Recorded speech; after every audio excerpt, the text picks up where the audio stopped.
নমস্কার।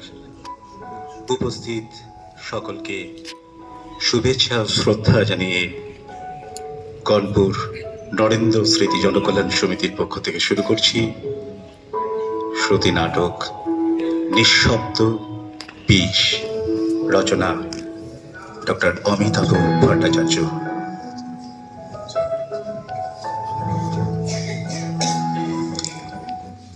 স্যার, আসবো?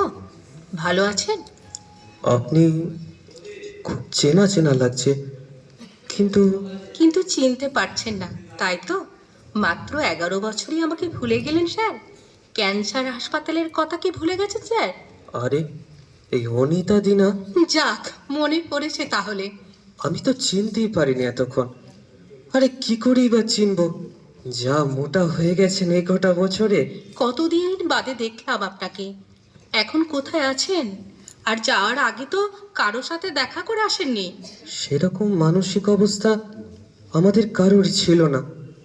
আপনি তো জানেন, দীর্ঘ 5 বছর সার্ভিস দেওয়ার পর কিভাবে আমাদেরকে তাড়িয়ে দেওয়া হয়েছিল।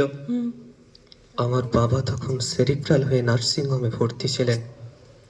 ভেবেছিলাম হাসপাতাল থেকে কিছু টাকা লোন নেব বাবার চিকিৎসার জন্য। সে সুযোগ আর পেলাম না। বাবা আর কোনো চিকিৎসার সুযোগ না দিয়ে দিন 7 মধ্যে মারা গেলেন। ওই হাসপাতাল ছেড়ে আসার সময় আমরা 3 জনাই প্রতিজ্ঞা করেছিলাম, ক্যান্সার নিয়ে কাজ করব আমরা। তাই করছি। এই বারাসাত ক্যান্সার হাসপাতালের নাম শুনেছেন তো? ওটা আমরাই কজন সমাজসেবী তরুণ তরুণী নিয়ে গড়ে তুলেছি। ও, ওটা আপনাদের হাসপাতাল? কনগ্র্যাচুলেশন, শেষ পর্যন্ত পেরেছেন তাহলে। স্যার, মানুষ বড় অসহায়। আপনি যেভাবে প্রতিটা পেশেন্টকে নিজের মানুষ ভাবেন, তাদের শুভেচ্ছা, ভালোবাসা, আশীর্বাদ সব সময় পাবেন। ডাক্তার গুপ্ত, একটা ধন্যবাদ পাওয়ানো আছে আমার কাছে। ধন্যবাদ? কি এমন কাজ করেছিলাম যে ধন্যবাদ দিতে হবে আমায়? আমার জন্য নয়, একজন পেশেন্টের জন্য। আচ্ছা, অজিত বাবুর কথা মনে আছে আপনার? অজিত সামন্ত। অজিত সামন্ত? হ্যাঁ, ক্যান্সার হাসপাতালের বি ওয়ার্ডের 14 নম্বর বেডের পেশেন্ট ছিলেন। অজিত সামন্ত, বি ওয়ার্ড, 14 নম্বর বেড।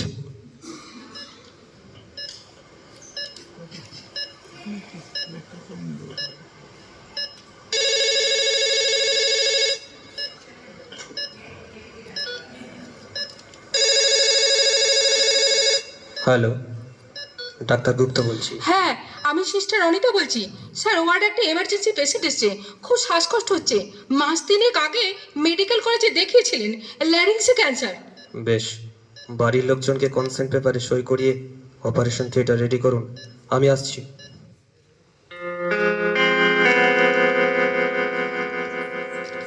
বেঁচে গেলেন শেষ পর্যন্ত।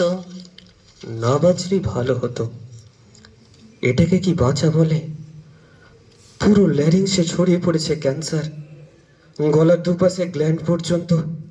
গলায় ফুটো করে রোগীকে বাঁচানো গেল আপাতত। আসলে রোগটা নিয়ে এত ভয় আর কুসংস্কার আমাদের মধ্যে। এটা দূর করার দায়িত্ব তো আমাদের ডাক্তারদের, স্বাস্থ্যকর্মীদের। যাই হোক, at present patient is out of danger. আপনি এই ওষুধগুলো এনে দিতে বলুন। এই বোতলটা শেষ হয়ে গেলে স্যালাইনটা খুলে দেবেন। ইভিনিং রাউন্ডে আবার দেখা হবে। চলি।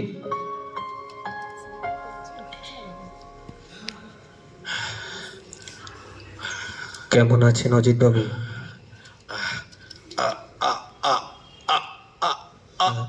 আগে আগে বুড়ো আঙুলটা দিয়ে টিউবের মুখটা বন্ধ করুন।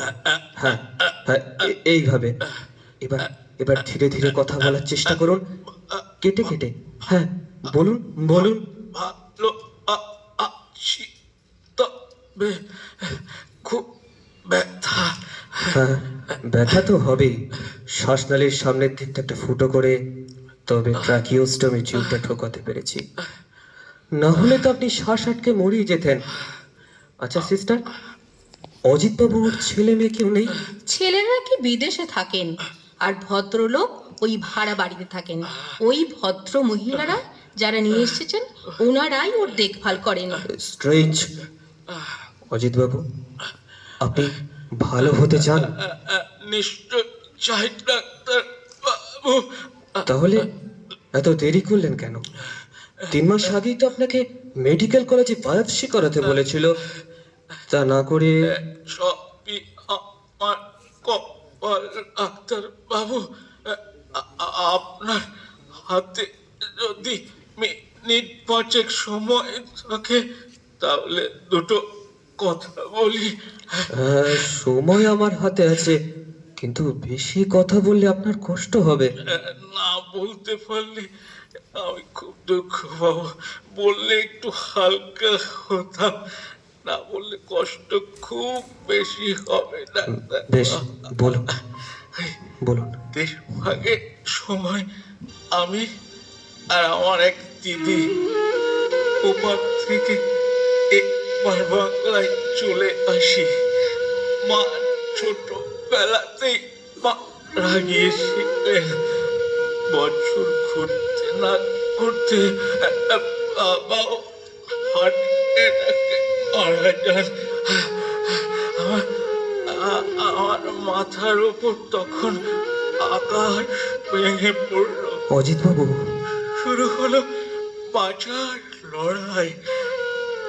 সারাটা দিন টিউশনি করে রাত্রে কলেজে পড়াতাম। এইভাবে টাকা উপার্জন করে দিদি বিয়ে দিই। বছর 3 বাদে নিজে বিয়ে করি। এক পুত্র সন্তানের বাবা হই আমি। সংসারে তখন আমার খুশির জোয়ার। অজিতবাবু, লোন নিয়ে একটা জমিও কিনে ফেলি, বাড়ি তৈরি শুরু করি। সব যখন ঠিকঠাক চলছিল তখন দ্বিতীয়বার মা হতে গিয়ে মীরা আমার স্ত্রী মারা যায়। সন্তানটি অবশ্য বেঁচে যায়। So sad. তারপর? সুখের বেলুনটা হঠাৎ করে চুপসে যায় আমার জীবনে। 2 শিশুপুত্রকে নিয়ে আকুল পাথারে পড়ি আমি। সাম্যব্রত আর শুভব্রত মা মরা এই 2 সন্তানকে বুকে আগলে রেখে বড় করার কঠিন লড়াই শুরু হয় আমার। অজিতবাবু, শেষ পর্যন্ত ছেলে দুটোকে স্কুলের গণ্ডি পার করলাম। দুজনে পড়াশোনায় খুব ভালো ছিল। বড়টা সিভিল ইঞ্জিনিয়ারিং এ চান্স পেল। শিবপুরে পাশ করে একটা মাল্টিন্যাশনাল কোম্পানিতে ভালো অফারও পেল। ওরাই ওকে বছর 2 মধ্যে বিদেশে পাঠিয়ে দিল। কম্পিউটার ইঞ্জিনিয়ার দাদার মতো ছোটটারও ইচ্ছে হলো বিদেশে যাবে। বড় চলে গেল আমেরিকার নিউ জার্সিতে, আর ছোটটাকে আমার বাড়িটা বন্ধক রেখে সেই টাকায় টরেন্টো পাঠালাম। তাহলে আপনি কোথায় থাকতেন? ওই ঠাকুরনগরের ভাড়া বাড়িতে। ছেলেদের জানাননি অসুস্থতার কথা? হ্যাঁ, জানিয়েছি তো। ওই সাম্য আর শুভ দুজনেই বলল চিন্তা না করতে, ওরা এসে আমাকে ঠিক নিয়ে যাবে চিকিৎসার জন্য। ওখানে তো এই রোগীর একেবারে লেটেস্ট চিকিৎসার ব্যবস্থা রয়েছে। এখনো আসতে পারেনি বোধহয়, প্লেনের টিকিট পাচ্ছে না, কিংবা ছুটি ম্যানেজ করতে পারছে না বোধ হয়। অজিতবাবু, আপনি কি এখনো বিশ্বাস করেন যে ওরা আপনাকে নিতে আসবে? হ্যাঁ, আসবে, নিশ্চয়ই আসবে। মা মরা ছেলেরা আমার চোখের সামনে দেখেছে তো কত কষ্টে বুক দিয়ে আঁকলে আমি আমি ওদেরকে মানুষ করেছি। অজিত বাবু, এত বড় অকৃতজ্ঞ ওরা হতে পারে না। ওদের শরীরে তো আমারই রক্ত বইছে। ওরা অকৃতজ্ঞ না হলে আমি খুশি হব। এখন আসি, আজ এখন অ্যাবসলিউটলি ভয়েস রেস্ট। চলি।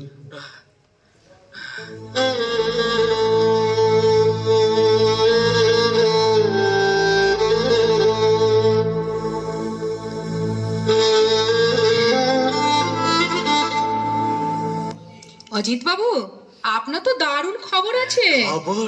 কি কি খবর? আপনার বড় ছেলে এই মাত্র ফোন করেছিলেন গ্র্যান্ড হোটেল থেকে।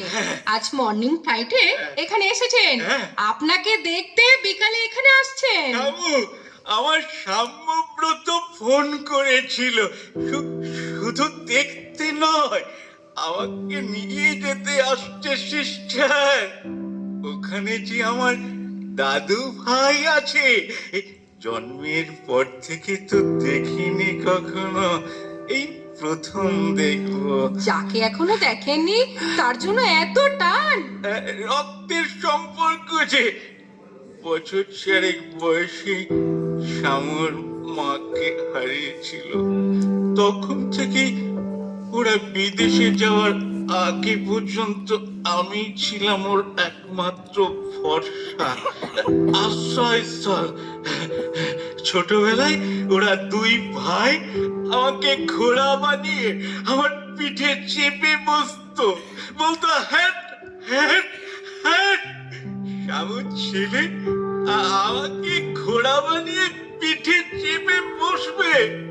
সিস্টার, এত দুঃখ কষ্ট সইয়ে এই জন্যই তো বেঁচে থাকা। ডাক্তার গুপ্তকে এক্ষুনি খবর পাঠান, আমার ডিসচার্জ সার্টিফিকেটটা যেন এক্ষুনি লিখে রাখেন। পাগল ছেলে আমার, হয়তো এক্ষুনি এখান থেকেই আমাকে নিয়ে আবার এয়ারপোর্টে ছুটবে। বাবা অন্ত প্রান্ত। অজিত বাবু, অজিত বাবু, চুপ করুন।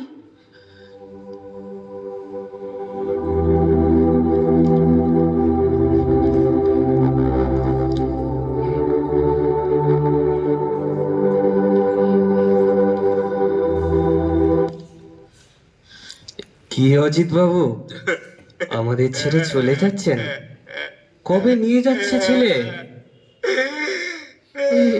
আরে আরে, কাঁদার কি আছে? আমি ডিসচার্জ সার্টিফিকেট লিখে দিচ্ছি। এটা একবার দেখুন ডাক্তার বাবু। কি দেখবো? এটা তো কোর্ট পেপার। আপনাকে কে দিল? আমার বুকের পাঁজর দিয়ে গড়া বাড়িটা আমার ছেলের সম্মুখে লিখে দিতে হবে। ওটা ভেঙে ফেলে দিয়ে প্রমোটারকে দিয়ে ওখানে ওরা ফ্ল্যাট তুলবে। এ কি বলছেন? ওরা আপনাকে আমেরিকা নিয়ে যাবে না চিকিৎসার জন্য? আমেরিকা? এখানে নিজের পয়সায় চিকিৎসা করাচ্ছি, তাও বলছে বন্ধ করে দেবে। আর আমেরিকা? ডাক্তার বাবু, আমি হেরে গেলাম ডাক্তার বাবু। অজিত বাবু, এতদিন ধরে যে স্বপ্নটা বুকের মধ্যে পুষে রেখেছিলাম, আজ সেটা ভেঙে চুরমার হয়ে গেল ডাক্তার বাবু। এর যে ওর সাথে দেখা না হলে ভালো ছিল ডাক্তার বাবু। ডাক্তার বাবু, ওই মা মরা 2টো ছেলেকে যে আমি অনেক কষ্ট করে মানুষ করেছি, জীবনের সব স্বাদ স্বপ্ন তো ওদের জন্যই বিসর্জন দিয়েছি। আর ওরা কিনা আমাকে কি আর করবেন? মনে করুন এটাই আপনার রিওয়ার্ড। আর বাড়িটা তো আপনি অনেক দিন ধরেই ভোগ করতে পারছেন না। আপনার সন্তানরাই করুক না হয়। না, কখনো না। আমি বেঁচে থাকতে আমার মীরা নিজে পছন্দ করে জমিটা কিনেছিল, নিজে দাঁড়িয়ে থেকে বাড়ির কাজ তদারকি করত। বাড়িতে তখন প্রায় শেষ, তখন ও আমায় ছেড়ে চলে গেল। ডাক্তারবাবু, ওই বাড়িটার ইট কাঠ সিমেন্টের মধ্যে আমি যে মীরার স্পর্শ পাই, এতগুলো বছর ওর স্মৃতি নিয়ে যে আমি বাড়িটাতে কাটিয়েছি। ডাক্তারবাবু, একটা অনুরোধ করব, রাখবেন? বলুন। বাড়িটা যদি আমি কোনো মিশনকে দান করে যাই, দেখুন না ডাক্তারবাবু, একটু খোঁজ খবর করে এটা না হলে আমি যে বড় শান্তি পাবো না। ডাক্তারবাবু, কথা দিলাম, দেখবো, নিশ্চয়ই দেখবো। ওসব কথা এখন ছাড়ুন। নিজের ছেলেদের উপর রাগ করে নিজের জীবনটা নষ্ট করবেন কেন? আপনি তো আজ রে নিতে যাননি। আর রেখে কি লাভ? আমার রোগটা যে কোন স্টেজে তা তো আমি জানি। রেনি আর কিছু হবে না, হয়তো আর কটা দিন বেশি বাঁচবো। কাদের জন্য আর বাঁচবো বলতে পারেন? যে হাত দিয়ে আমি সন্তানদের মানুষ করেছি, আমার ছেলে আমায় বলে গেল দলিলে সই না করলে সে হাতটাকে ভেঙে দেবে। অজিত বাবু, মীরা, তুমি বলো, ওই অমানুষগুলোকে কেন তুমি জন্ম দিয়েছিলে? কেন তখনই আমরা ওদেরকে গলা টিপে মেরে ফেলে? কি হলো অজিত বাবু? আপনার কষ্ট হচ্ছে? অজিত বাবু, সিস্টার, সিস্টার, সিস্টার!